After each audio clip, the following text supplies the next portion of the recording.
vivant à jamais. Dans la misère, il est mon seul secours et mes soutiens dans tous mes besoins, mon Seigneur. Oh, oh, En puissant de Jésus, il règne, il est vivant à jamais. Mais dans nos combats, il vient comme un grand héros et en son nom, nous avons la victoire à jamais. Célébrons. En puissant de Jésus, il règne, il est vivant à jamais. Dans mes soucis, c'est lui mon consolateur, mon réconfort, mon seul abri, mon sauveur. Célébrons. En puissant de Jésus, Oh, il règne, il il est vivant à jamais.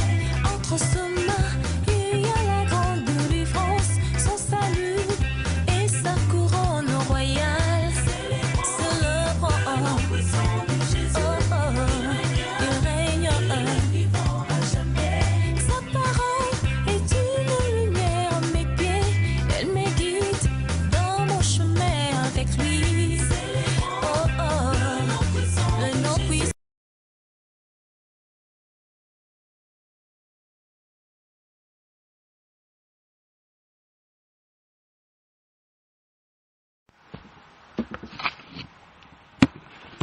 Bien-aimés dans le Seigneur, je vous salue dans le nom de Jésus. C'est toujours votre humble serviteur, le docteur Véracité KTN. Et ce soir encore, j'ai le réel plaisir, en ce jour, de pouvoir partager encore la parole de Dieu avec vous, comme étant la troisième partie de notre exhortation, intitulée « Veille sur la prophétie du retour de Jésus ».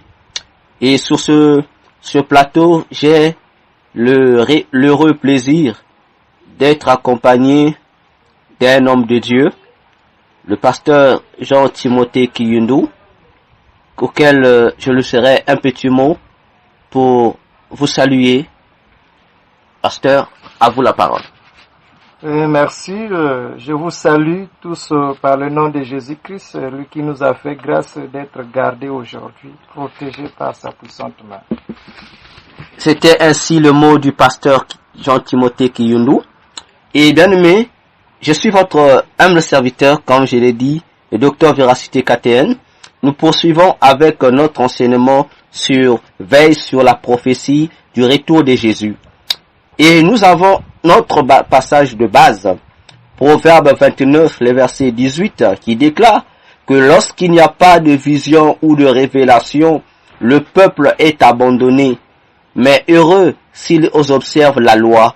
Bien-aimés, dans ce passage, nous comprenons l'importance ici de la méditation de la parole de Dieu.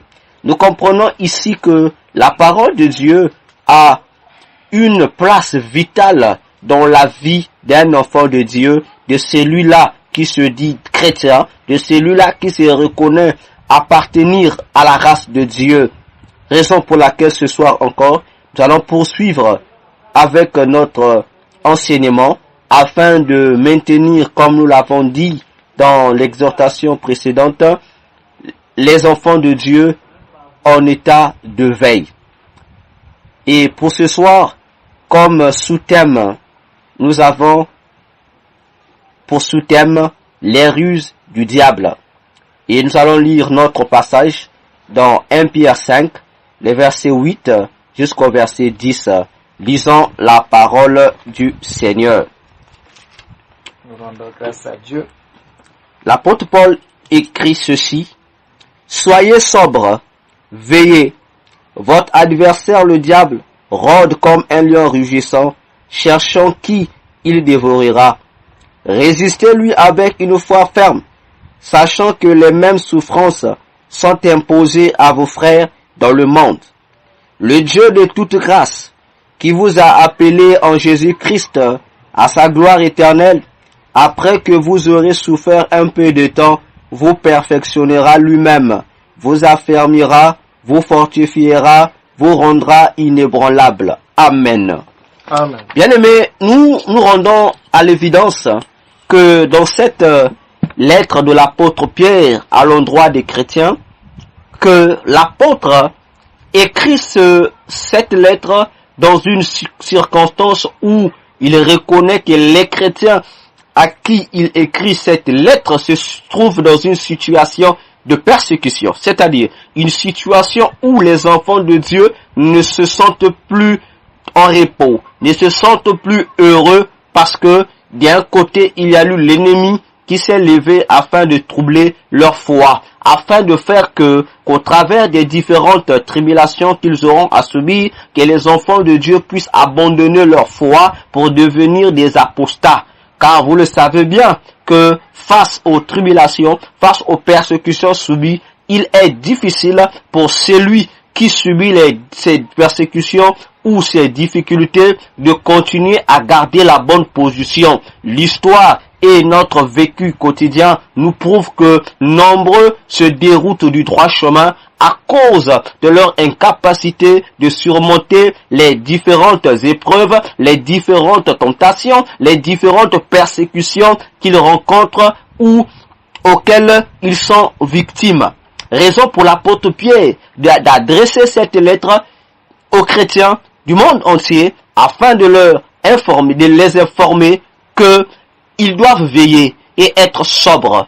Nous l'avons dit et nous le cessons de le répéter dans nos prédications que être sobre ici signifie ne pas être distrait, signifie être réellement vivant, être réellement en état de veille. Voilà pourquoi il dit soyez sobre et il dit veillez. C'est comme si l'apôtre voulait répéter ce mot de manière insistante afin de nous faire comprendre ici en ces temps que nous sommes en train de traverser, le mot veiller devient urgent, devient une ligne de conduite que tout enfant de Dieu doit suivre. D'ailleurs, le Seigneur Jésus-Christ disait, si je ne me trompe pas, dans Luc 22, le verset 40, il disait, veillez et priez afin que vous ne tombez pas en tentation.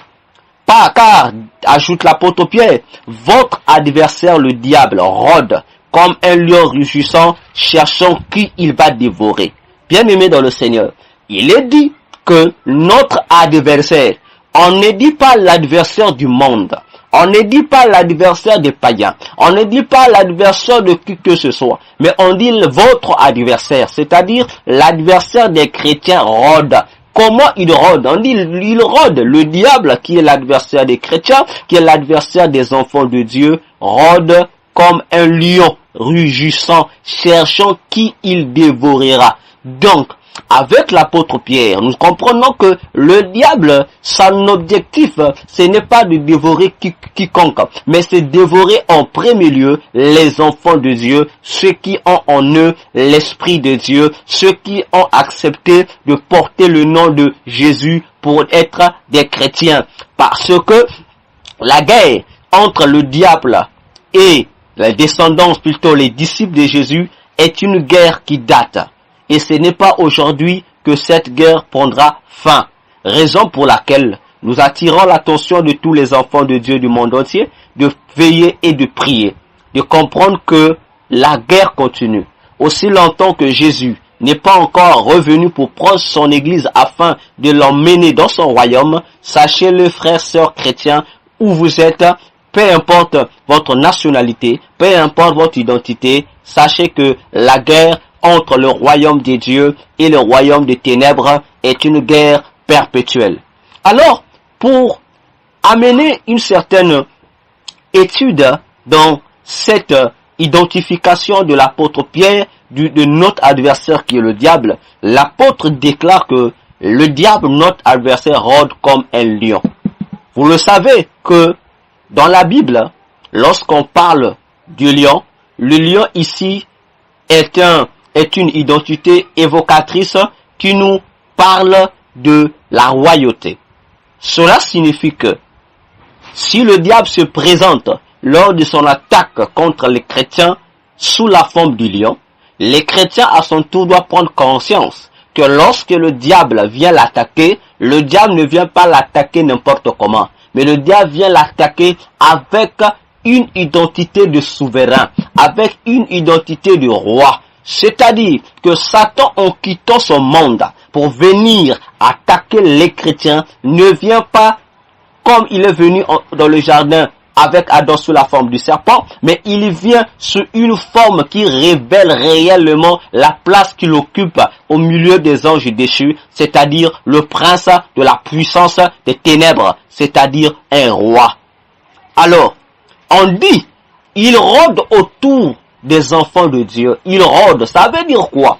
Que le diable rôde, il est en train de, lui aussi à son tour, il veille sur la conduite des enfants de Dieu pendant ces moments de persécution. Il veille sur la manière dont chaque chrétien est en train de mener sa vie chrétienne. Parce que, nous rappelons que Satan connaît la parole de Dieu mieux qu'un enfant de Dieu. Il sait que ce qui fait vivre le chrétien, c'est la parole du Seigneur. Et lorsque le chrétien fauche, cela signifie dans le plan spirituel que le chrétien crée une faille dans sa vie spirituelle qui ouvre une porte à Satan. Et lorsque Satan, regardant la faille, Satan s'introduit dans la faille afin de pouvoir détruire la vie d'un enfant de Dieu. Mais comment fait-il pour détruire la vie d'un enfant de Dieu? Il détruit la vie d'un enfant de Dieu en apaisant sa faim, en apaisant sa soif.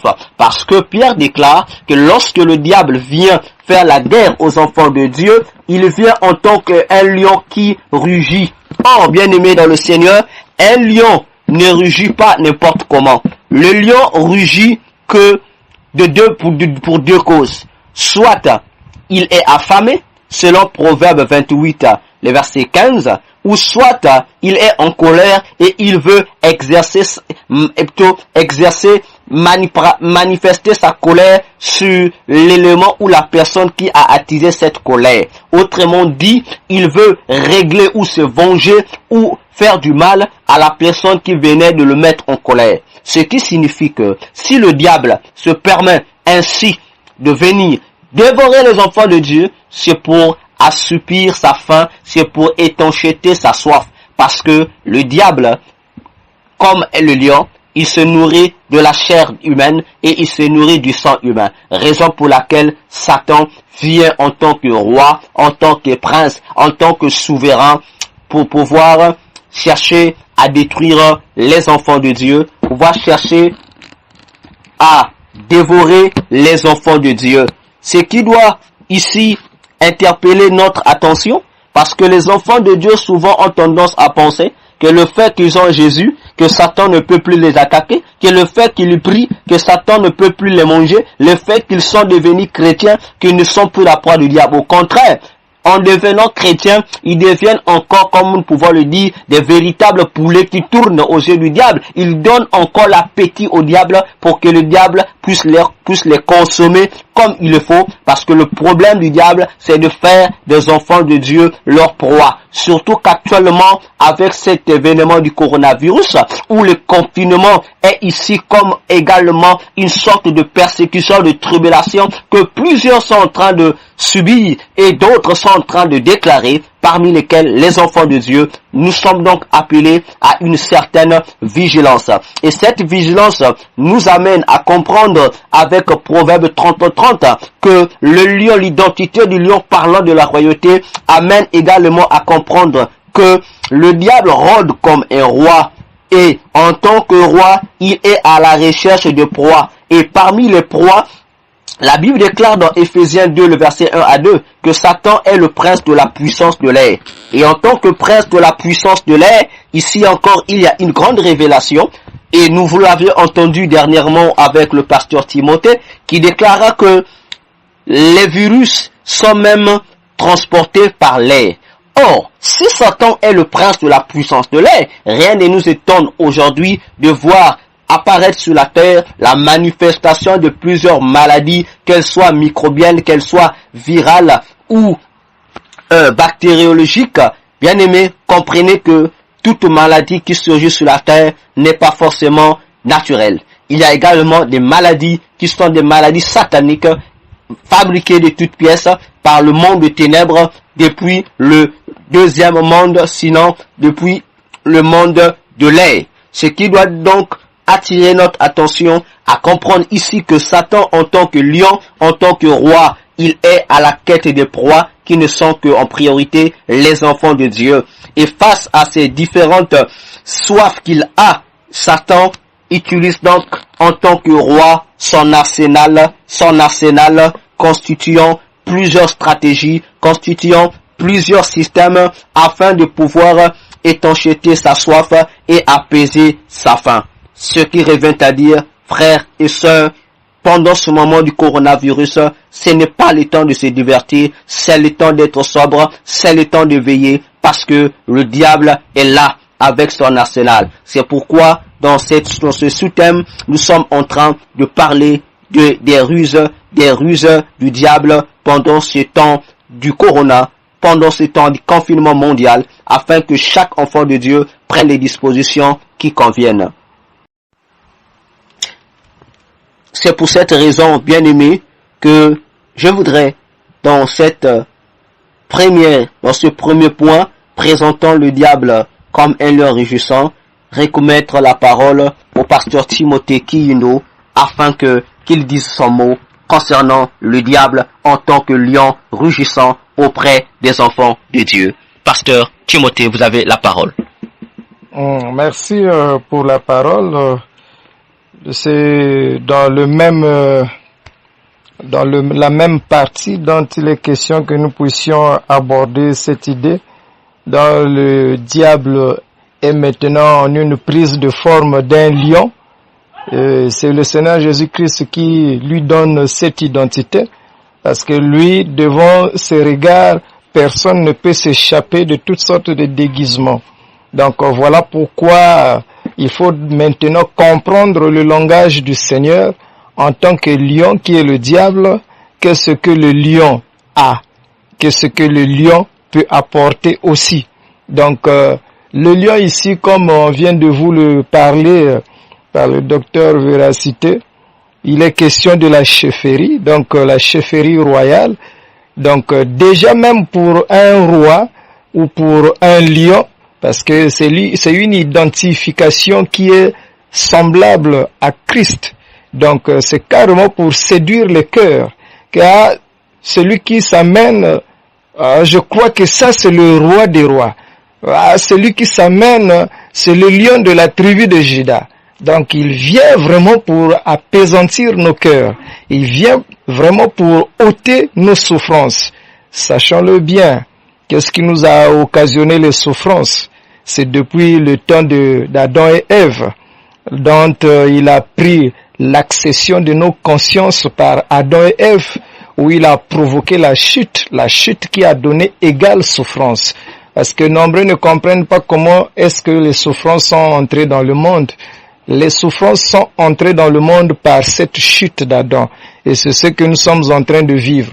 Mais ces souffrances sont pour quelle matière ou bien pour quel moyen? Ça nous donne quelle faveur? Les souffrances sont semblables à un couteau qu'on est en train de déguiser, pour qu'il soit plus tranchant devant les souffrances et de pouvoir couper carrément l'animal et voilà, proclamer la victoire que j'ai vaincu cet animal, cette bête féroce.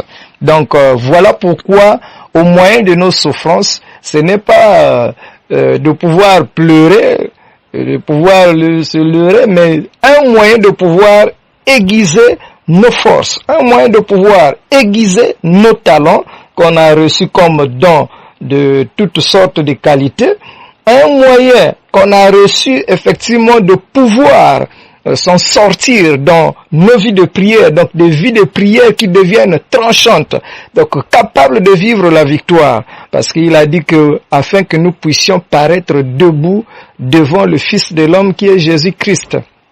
Donc ici, il faut faire attention carrément aux apaisantissements que le diable veut apporter dans le monde de toutes sortes de manières.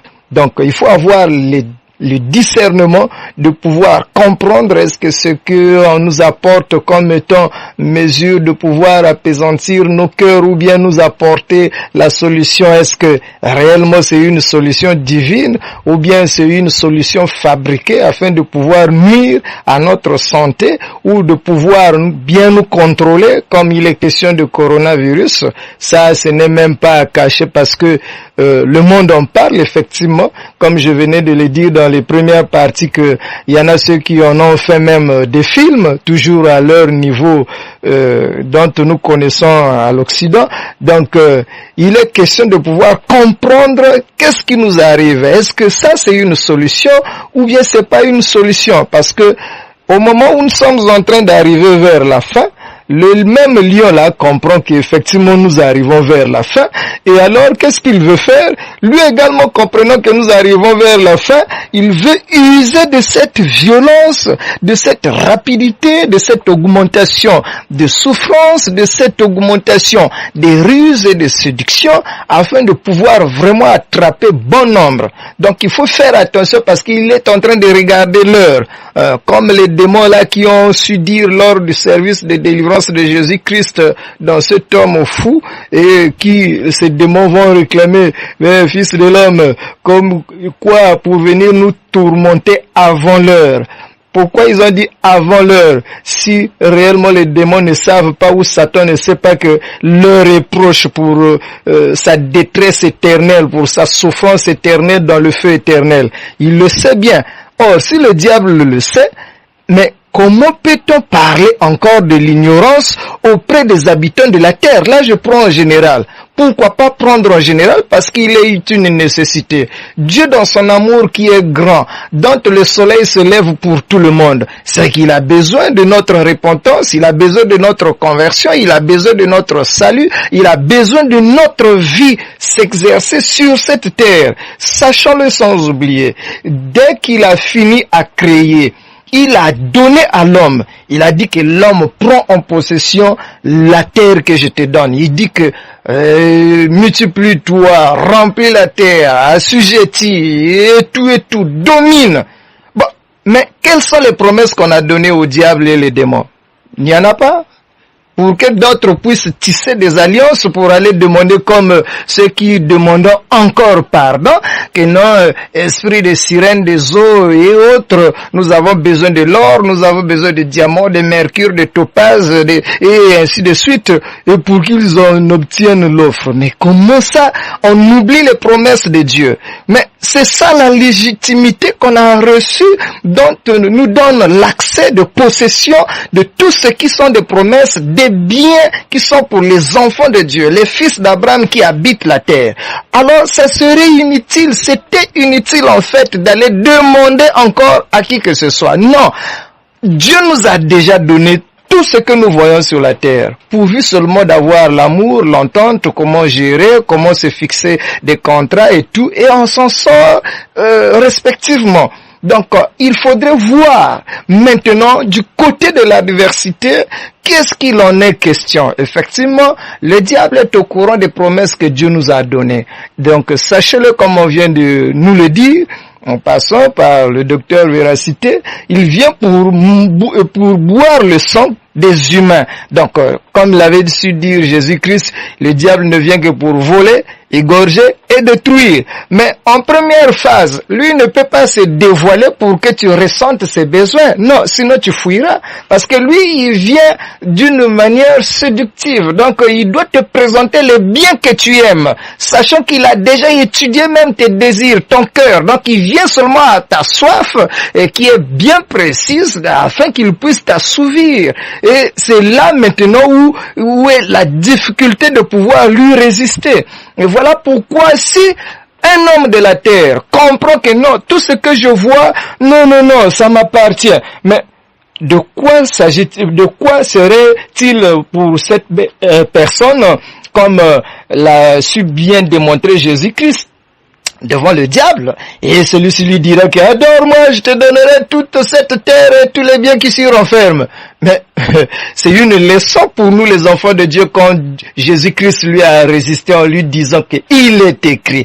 Et il faisait allusion à quoi? Non seulement à ce que Jésus-Christ a récité, mais en général sur toutes les promesses de nous les enfants de Dieu, habitons sur les promesses ou sur les matières qui nous font des bénédictions pour nous les enfants de Dieu, afin que nous ne puissions pas perdre ne fût-ce qu'une seule ou petite promesse. Parce que lui, venant, non seulement comme je viens de le dire, te manger la chair et boire ton sang, mais plutôt carrément t'obstruer la voie de tes promesses, ne pas saisir tes promesses. Donc ils détruisent tout ce que tu as reçu comme promesse, que tu ne puisses pas obtenir ce que Dieu t'a promis. Donc comme étant un fils d'Abraham ou des fils d'Abraham qui échouent à leur promesse, et sachant que la même promesse c'est aussi la vie éternelle après que tu en es réjoui de toutes les bénédictions de la terre. Donc voilà pourquoi il faut faire attention. Nous, les êtres humains de la terre, ici je prends en termes généraux, donc de toutes les races et de toute forme de domaine comme étant don reçu de la part de Dieu, de pouvoir exercer sur la terre, il n'était pas question d'aborder le côté nuisible contre nos vies, notre état de santé, inutile.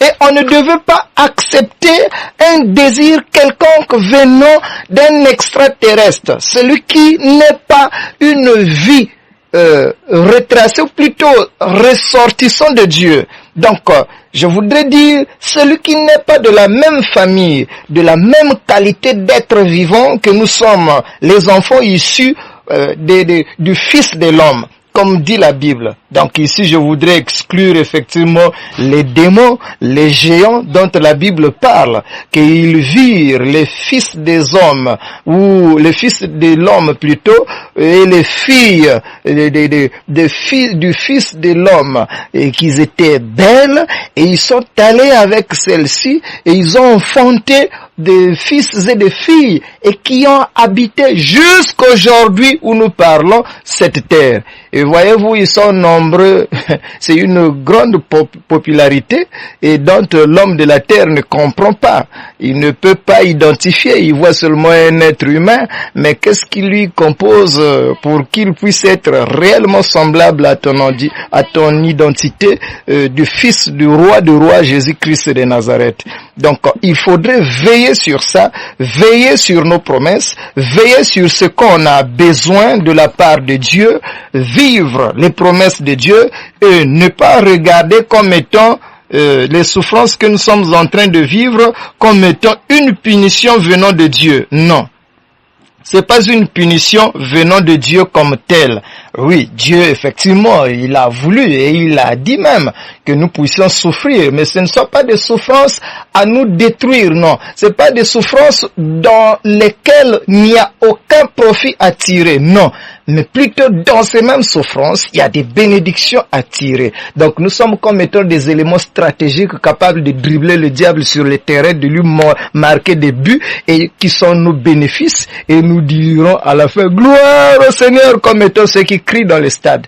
Et donc effectivement c'est ce qu'il faudrait faire. Donc au temps où nous sommes arrivés avec ce vent qui est en train de siffloter aux douleurs dans les corps des humains, donc faisons attention bien-aimés, notre vœu, notre prière, notre désir qui s'enflamme dans nos cœurs, en tout cas ardemment, comme l'avait su dire Jésus-Christ, et qui nous a ingurgité cette amertume, cet amour, c'est que tout le monde puisse avoir la vie, c'est que tout le monde puisse profiter de toutes les bénédictions dont Dieu nous a données afin que notre joie soit parfaite. Soyons vigilants, bien-aimés qui habitent la terre, parce que le temps est proche. Ces signaux, effectivement, veulent dire, comme nous avons déjà dit au préalable, ils sont en train de prédire, comme disait Jésus-Christ, il est seulement à la porte. Donc, pas loin.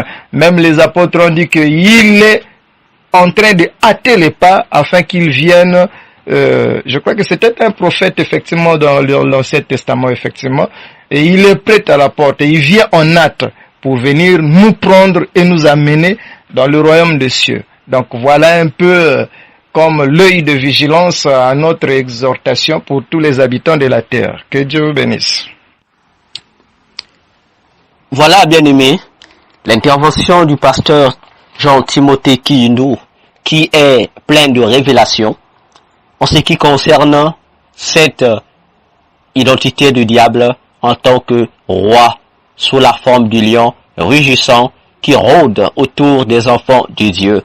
Bien-aimés, vous savez, cette intervention, comme je l'ai dit, est pleine de révélations. Le pasteur Timothée a dit ceci. que lorsque Satan s'identifie en tant que lion, cela nous ramène au Seigneur Jésus-Christ, puisqu'il est le véritable lion de la tribu de Juda, c'est-à-dire le véritable roi des rois qui doit régner sur la terre.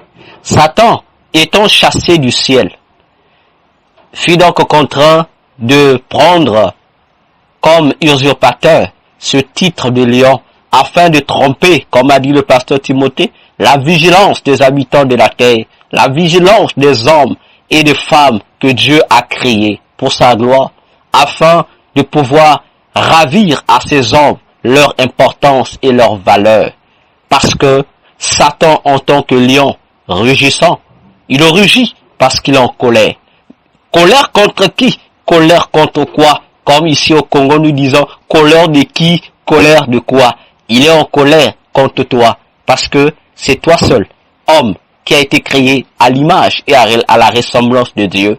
Mais il rugit parce que non seulement qu'il est en colère contre toi, mais parce qu'il veut te dévorer. Pourquoi il veut te dévorer? Parce que le diable sait que tel que tu es là, mon frère, tel que tu es là, ma sœur, tu as avec toi l'image de Dieu qui montre la nature spirituelle de Dieu en toi, qui se manifeste au travers de ton esprit et de ton âme. Tu as également avec toi, mon frère, ma sœur, l'identité de Dieu, parce que tu es à sa ressemblance. C'est-à-dire, lorsque Satan te voit, il voit ta forme humaine, il se rend compte que, au fait, tu es le véritable Fils de Dieu, et que, ayant ces deux natures de Dieu, que tu es doté de certaines potentialités que lui ne peut pas avoir. Tu es doté de certaines richesses que lui ne peut pas avoir. Tu es doté de certaines valeurs que lui, Satan, ne peut pas avoir. Alors, puisqu'il se rend compte que lorsque Dieu a créé l'homme, comme le dit Genèse 1, le verset 27 jusqu'au verset 31, Dieu a donné à l'homme le pouvoir d'être le roi de la terre. Raison pour laquelle Satan étant chassé du royaume des cieux, il se retrouve comme un vagabond dans la création de Dieu. Alors, il n'a pas un royaume, puisqu'il est un lion, c'est-à-dire un roi, mais un faux roi qui est en fait à la recherche d'un royaume beau, d'un royaume, comme a dit le pasteur Timothée, où on trouvera des valeurs, des trésors, des choses précieuses que lui, Satan, a eu à perdre au ciel. Voilà pourquoi il rougit. C'est afin de te dire qu'il vient devant toi dans une colère terrible, afin de te ravir toute la gloire, toutes les richesses, toutes les valeurs que Dieu t'a données, et non seulement qu'il t'a donné, mais qu'il a mis au-dedans de toi pour pouvoir faire de toi son vassal, pour pouvoir faire de toi son ambassadeur sur cette terre, pour pouvoir faire de toi un véritable roi sous ses yeux. Raison pour laquelle, frères, sœurs, nous devrions comprendre ici avec l'apôtre Pierre que lorsque le diable rugit et rôde autour de toi comme un lion, au fait, il est un roi qui n'a pas de royaume, mais qui cherche à conquérir ton royaume à toi, le royaume que Dieu t'a donné. Et la Bible déclare dans Ésaïe 47, 5, le verset 18, que le royaume que Dieu a donné à l'homme, c'est la terre. Et frères, sœurs, si la terre est un royaume, ce n'est pas en vain que Satan se permet de saccager la terre, de créer des maladies, de créer des contretemps. C'est simplement pour ton péché, toi qui es roi de la terre, de pouvoir jouir de ton bonheur en tant que roi et de pouvoir offrir du bonheur à ceux qui sont sous ton autorité, à ta maison, à ta famille, à ton quartier, à ton pays, à tes villes et à tous ceux qui te sont chers. Raison pour laquelle ce n'est plus le moment d'être diverti, surtout en ce moment du confinement, du coronavirus. C'est le moment où tu dois prendre conscience que Satan est un roi qui ne fait que convoiter ta puissance que Dieu t'a donnée, qui ne fait que convoiter la place de valeur que Dieu t'a donnée. Voilà pourquoi, bien-aimé, il est temps pour toi de veiller, d'être sobre et de prier, parce que ton adversaire, le diable, est un lion rugissant qui rôde autour de toi pour te déstabiliser dans tous les domaines.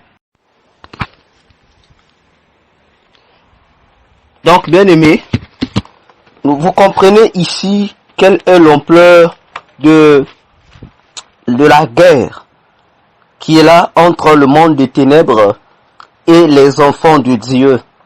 Une guerre que chaque chrétien ne devrait plus ignorer, parce que le diable, étant un lion, un roi, est là à la quête d'un royaume qui pourra renforcer son faux royaume qui n'a aucune ressource, son faux royaume qui n'a aucune richesse pour pouvoir nourrir lui-même d'abord en tant que roi de ce royaume et tous les gens qu'il héberge dans ce royaume à l'instar de ce démon et de tous les humains qui travaillent pour son compte. C'est pour cette raison que le diable se permet cette fois-ci à venir avec tout son arsenal pour rôder autour des enfants de Dieu parce qu'il est bien conscient que toutes les richesses dont il a besoin pour enrichir son royaume appelé deuxième monde se trouvent à l'intérieur du chrétien, car à l'intérieur du chrétien, il se trouve des éléments de valeur parmi lesquels l'Esprit de Dieu qui a la capacité de pouvoir produire toutes les richesses possibles dont un être humain a besoin sur la terre pour son confort. C'est pour cette raison, bien-aimés, que nous insistons dessus à dire aux enfants de Dieu à faire très attention parce que au temps de l'affaire où nous sommes, en ce qui concerne la guerre, corps à corps avec les chrétiens, Satan ne vient pas avec n'importe quelle forme, mais il vient avec sa forme, avec sa puissance de chef des démons, de roi. Voilà pourquoi il est un lion qui rugit parce qu'il a faim, parce qu'il a soif et il veut mettre son insatisfaction dans une véritable satisfaction. Et cela n'est possible que lorsqu'il se permettra de dévorer le chrétien. Parce que, d'une part, vous devez comprendre que sur cette terre, s'il y a un homme, s'il y a une créature qui empêche à Satan de pouvoir étancheter sa soif et de pouvoir satisfaire sa famine, c'est le chrétien au moyen des prières, au moyen des jeûnes, au moyen de la méditation de la parole de Dieu, au moyen de la sanctification, au moyen de la donne des dîmes et des offrandes.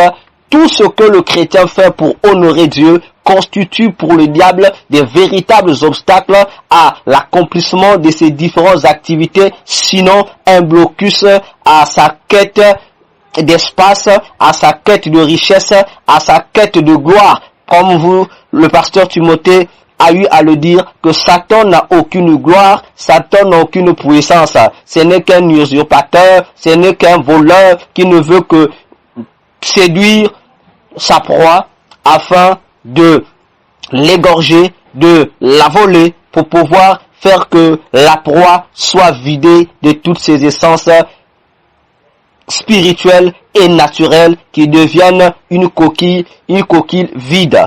Raison pour laquelle, bien-aimé dans le Seigneur, je remets encore la parole au pasteur Timothée pour pouvoir apporter encore un plus sur ce point sur lequel nous nous attardons en ce qui concerne le diable en tant qu'un lion rugissant qui rôde autour des enfants de Dieu, cherchant qui il va dévorer. Pasteur Timothée, vous avez encore la parole, à vous. Merci pour la parole, docteur Véracité. Ma pensée ne s'adresse pas seulement aux chrétiens, mais s'adresse également à tous les habitants de la terre, à toutes les races, parce qu'il y a également un problème que Dieu s'était arrangé il y a longtemps. Son programme est de pouvoir apporter le salut dans l'humanité tout entière. Mais ça dépend comme celui qui comprend un peu le langage du Fils de l'homme Jésus-Christ pour pouvoir bondir à l'occasion. Parce que dire également que tous les habitants de la terre recevront le salut, bon, ça moi je dirais que c'est une impossibilité aussi quelque part.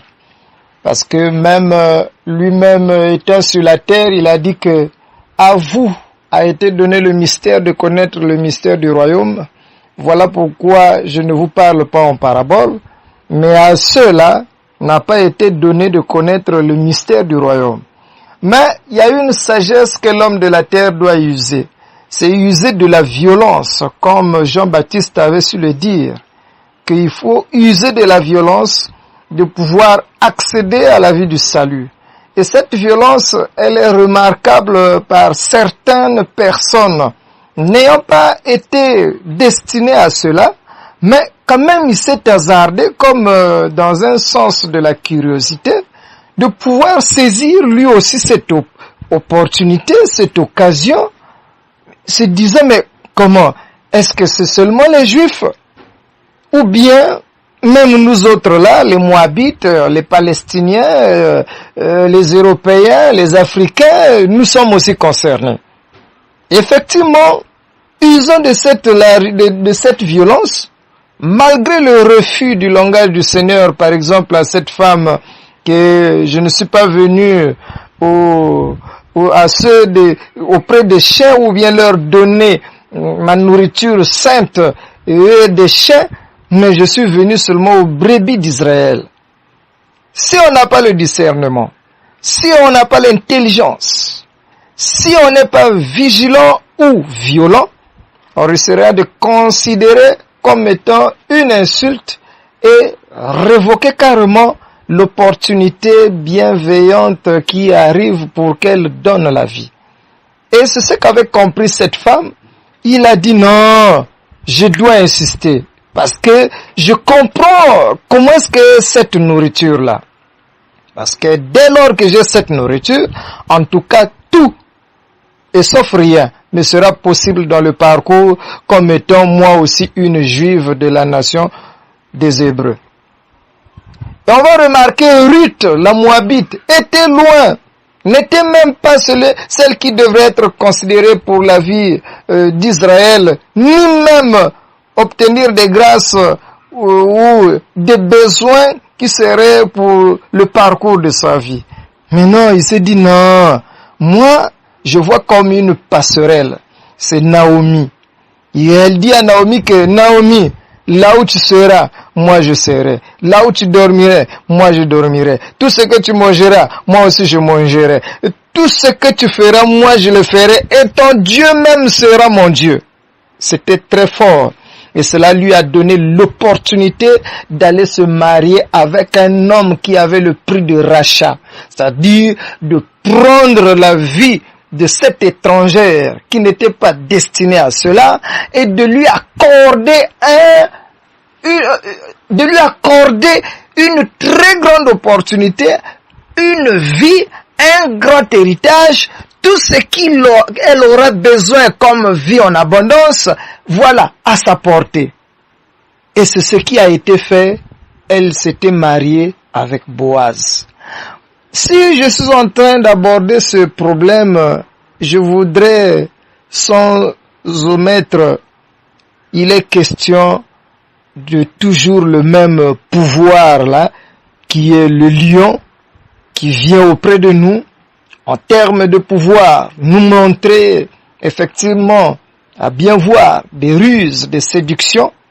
Or, l'objectif final auprès de lui n'est pas ce que nous voyons apparemment.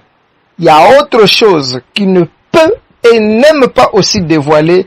Pourquoi? Si au prime abord, on comprend ses objectifs, direct il est trahi, et on comprend que ça c'est une nuisibilité, carrément on repousse cela. Voilà pourquoi quand le diable vient, il cache ses griffes. Quand il vient, il cache sa malignité. Quand il vient, il cache et il emploie les ruses, les séductions. Je voudrais parler ici en termes de ce qui concerne l'amour. L'amour est en train de marcher comme semblablement à ce qui sont ces deux éléments que le diable utilise, la ruse et la séduction. À l'intérieur, il y a comme une incorporation, un langage et un fait qui incorpore son désir, dont il fait soumettre afin que cela soit un appât où il va arracher carrément son besoin. Mais il utilise quoi? Il utilise l'amour. Dans cet amour qu'il utilise, n'est pas en fait un amour. Mais qu'est-ce qu'on remarque également dans cet amour? Qui est seulement une ruse. il y a effectivement ce qu'il avait dit à Jésus-Christ. Adore-moi et je te donnerai. C'est par le mot de donner. Tous les biens que tu vois, tout ce royaume, voilà, je te donne tout. Et comme celui qui avait en possession l'héritage, comprenez que ça c'est l'héritage qui m'appartient, moi et mes enfants. Mais celui qui me parle, il vient d'où, il a quoi? Alors qu'il n'avait rien reçu, tout au départ jusqu'aujourd'hui. Mais ce qu'il va me donner proviendra d'où? Moi qui connais le ciel et les cieux des cieux et la terre et partout, sauf lui-même, à moins que je lui montre d'autres espaces parce que je lui ai aussi caché le reste de mes espaces. Comment est-ce qu'il peut parler ainsi? C'est comme s'il connaissait bien, effectivement, là où il pouvait même cacher quelques trésors, il me les rapportait parce que, voilà, je serais sujet à son adoration. Car mon Christ avait compris que ça, ce n'est pas l'amour à bien voir. Mais les propos sont galants, c'est l'amour, on voit, vraiment ça attire. Or, c'était du mensonge. Et c'est ce que nous remarquons sur cette terre. Le diable a utilisé cette ruse qui est un amour mensonger pour carrément, comme un appât, il dépose, comme tellement que beaucoup des hommes de la terre, donc l'humanité tout entière aveuglée, il voit que ça c'est pas quelque chose qui peut me faire du mal, mais sinon ça c'est un médicament qui va me traiter. Ça c'est l'argent vraiment qui doit assouvir à mes besoins. Ça ce sont des miracles qui va guérir carrément ce que j'ai dans mon corps qui a vraiment longtemps duré. Voilà, ça si je prends ça vraiment je serai satisfait. Ah oui, en fait j'ai fait un rêve là. Le rêve là, vraiment ça c'est Dieu. En tout cas, voilà, il y a carrément une solution qui se fait voir. Même le rêve a été clair aussi quelque part dans son interprétation. Voilà ce que ça veut dire. Ça, c'est vraiment Dieu. Or, quand on remarque bien, le diable aussi fabrique des rêves. Il fabrique des songes et nombreux se sont emportés dans cette voie de ruse et de séduction dont le diable a utilisé. Et aujourd'hui, nous parlons, ils sont arrivés très loin avec tout ce que le diable leur a donné, en fait, qui n'appartenait pas au diable, mais qui était leur propriété. Et où il dit que c'est ma propriété, je vous donne. Donc, un mensonge, effectivement. Donc, ils ont cru à cela et ils sont dans la difficulté de retourner en arrière pour venir saisir la bonne et meilleure vie que le bon berger qui est Jésus-Christ accorde. Donc, c'est ce que nous remarquons dans ce monde. Voilà pourquoi, pour tout ce que nous sommes en train de vivre, depuis le commencement jusqu'aujourd'hui, jusqu'à la fin des temps, le règne du diable ne nous donnera rien comme étant ce qui lui appartient en propre. Mais plutôt, il était venu voler ce qui nous appartenait, que Dieu nous a donné, et il nous a fait connaître que non, ça, c'est ma propriété, et moi, je vous le donne. Je vous la donne, cette propriété-là. Donc, nous, on se sent comme étant dépourvus, et voilà pourquoi même des pleurs, des malédictions, et ainsi de suite. Pourquoi? Parce que, voilà, on n'a rien. Or, un enfant de Dieu, un habitant de la terre, avant même qu'il ne soit chrétien, là prenons carrément le cadre de enfant de Dieu, tout simple, s'il faudrait remonter un peu au temps ancien du Nouveau Testament, quand la vie commençait sur la terre des hommes. Donc, il faut maintenant saisir et comprendre que non, ça ne marche pas. Dieu m'avait tout donné. Celui-là qui s'approche avec un vent de langage contraire à mon Père Dieu ne vient que pour me détourner des bontés de Dieu, de ma bonne causerie d'à chaque fois avec mon Père, pour que mon Père soit en inimitié avec moi. Ah non, ça ne marche pas. Et effectivement, c'est là où les hommes de la terre devraient comprendre. Même pour ce que nous sommes en train de passer à l'instant pour bien carrément cibler également le temps qui nous donne l'accès de pouvoir parler. Si on prend l'exemple de ce virus, qu'est-ce que ce virus peut nous apporter à bien voir? Rien.